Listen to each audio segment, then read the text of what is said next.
Good morning, my dear students. Today I DP sir again with you with a new question. Comment no. Give an account for the structure of nephron. Question है, देखिए जरा सा आप लोग. Give an account for the structure of nephron. Nephron का structure कैसा होता है, ठीक है. आइए ज़रा से इसके विषय में हम लोग जानते हैं, जानने की कोशिश करते हैं, ठीक है.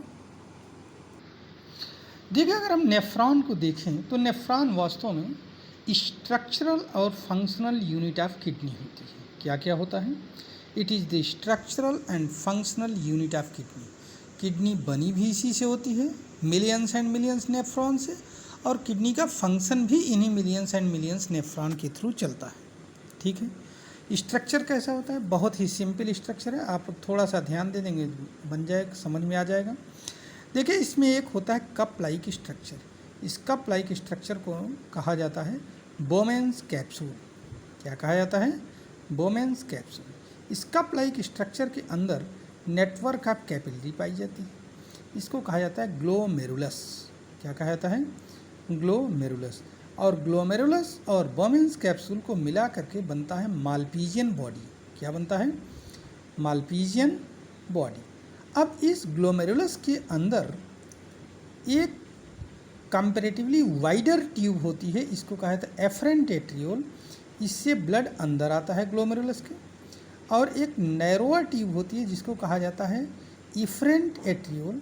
इससे ब्लड बाहर जाता है. एफरेंट एट्रियोल से ब्लड अंदर आता है. ए माने ए पहले आता है तो ए से अंदर आएगा, और ई बाद में आता है तो ई से बाहर जाएगा, ठीक है.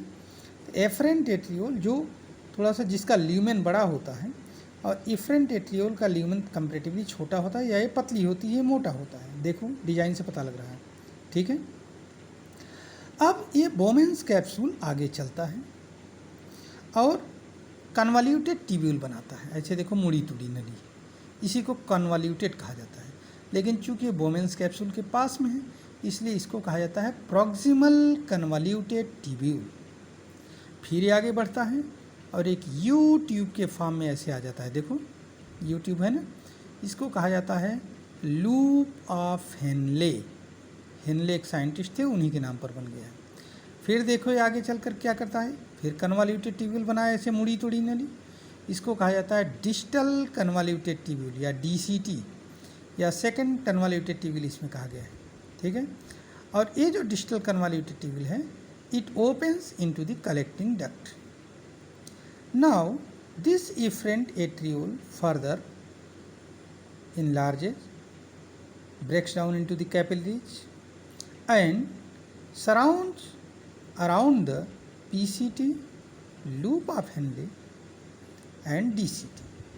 ये जो efferent atriole होती है, ये आगे चलती है, कैपिलरी में डिवाइड हो जाती है, और फिर जो है चारों तरफ, किसके चारों तरफ घेर लेती है?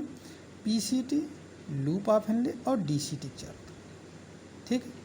ये स्ट्रक्चर मात्र इतना ही है किसका? नेफ्रॉन का. समझ में आ गया? आइए इसी में हम लोग थोड़ा सा नेफ्रॉन के फंक्शन को भी देखने का काम करते हैं.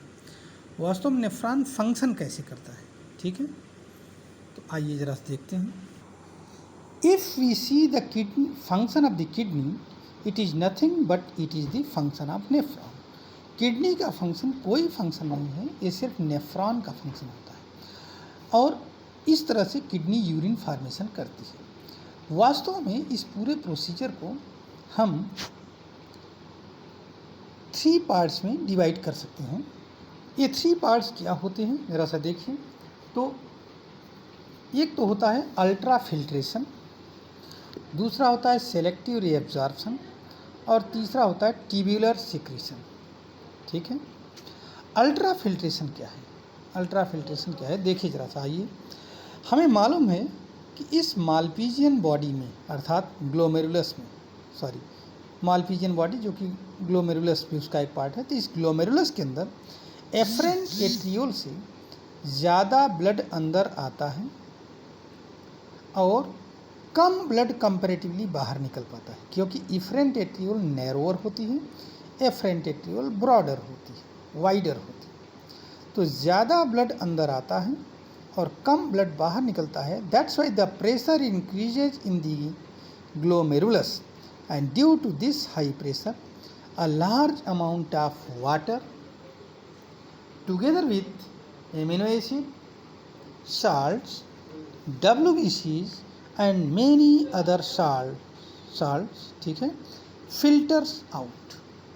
ये जो जब इस पर प्रेशर पड़ता है तो इसमें क्या फिल्ट्रेशन हो जाता है, बहुत सारे वाटर, ढेर सारा वाटर होता है, प्लाज्मा कहा जाए उसको, ऑर्गेनिक और इनऑर्गेनिक सब्सटेंस होते हैं, urea, glucose, amino acid, salts, ये सब इसके अंदर से ब्लड के अंदर से फिल्टर होकर के, ये ब्लड के अंदर से फिल्टर होकर कहाँ जाते हैं, इस बोमेंस कैप्सूल के अंदर।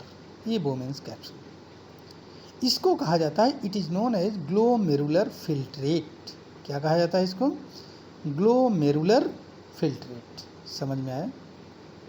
Now this glomerular filtrate passes into, कहाँ पास होता है देखिए ज़रा सा आप लोग, it passes into PCT, PCT से पास होता है, then it passes to loop of Henle, then DCT. अब देखिए यहाँ पर अल्ट्रा फिल्ट्रेशन का काम कंप्लीट हो गया है, ठीक है। अल्ट्रा फिल्ट्रेशन संबंधी 2-3 बातें हमें और जाननी हैं। पहली बात तो पूरे दिन भर में पूरे किडनी में करीब 150 लीटर्स अल्ट्रा फिल्ट्रेशन होता है। 150 से 200 लीटर लिक्विड का अल्ट्रा फिल्ट्रेशन हो जाता है, ठीक है। नाउ दिस अल्ट्रा फिल्ट्रेट, ठीक है, या इसको कहा जाता है glomerular filtrate, move further, passes into PCT, loop of Henle and DCT. While it passes through PCT, loop of Henle and DCT, selective reabsorption occurs. क्या होता है यहाँ पर, सेलेक्टिव रीएब्जॉर्प्शन।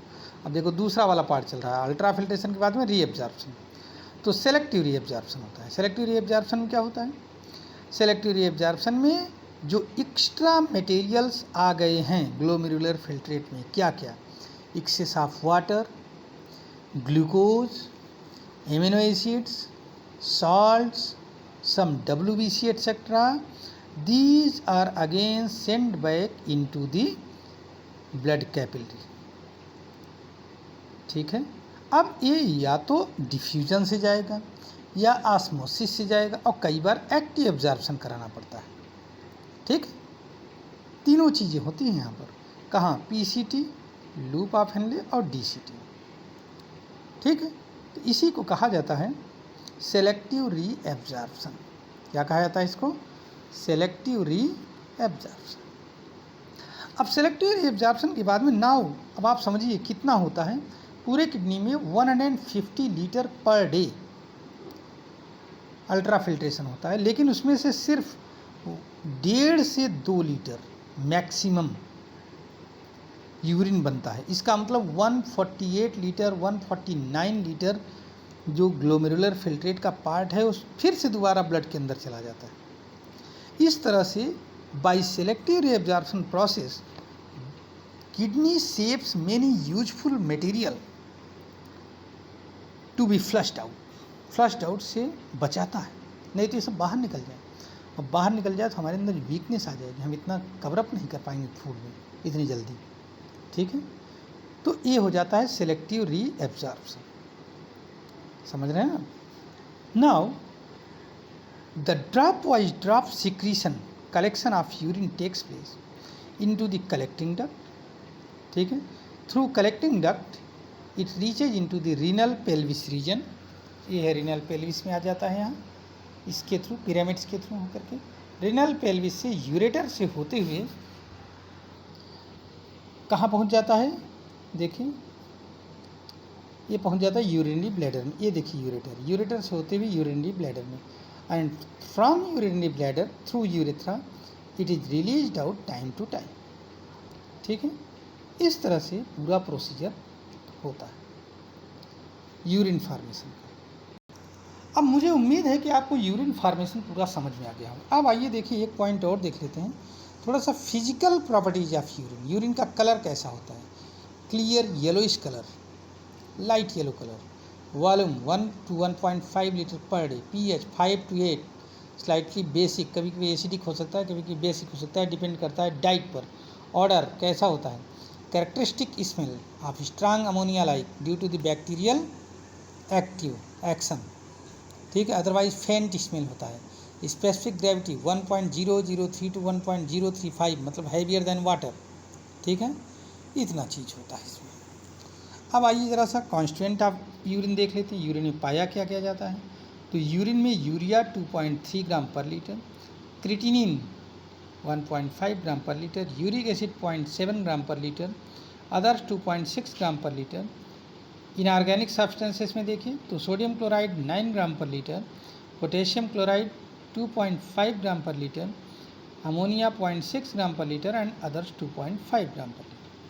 तो इस तरह से इसका कॉन्स्टिट्यूएंट हो जाता है जो कि बाहर निकाला जाता है, ठीक है। मुझे उम्मीद है कि अब आपको यूरिन फॉर्मेशन समझ में आ गया होगा और नेफ्रॉन का structure. Thank you and have a nice day. अगर आपको वीडियो अच्छा लगता है तो इसको लाइक करिए और शेयर करिए, ठीक है, अपने दोस्तों में भी इसको शेयर करिए। हमारा चैनल सब्सक्राइब करिए, बेल आइकॉन दबाइए और सारे ऑल पर्सनलाइज ने ऑल पर आप क्लिक कर लीजिए बेल आइकॉन में, आपको नोटिफिकेशन मिलती रहेगी। Thank you again and have a nice day.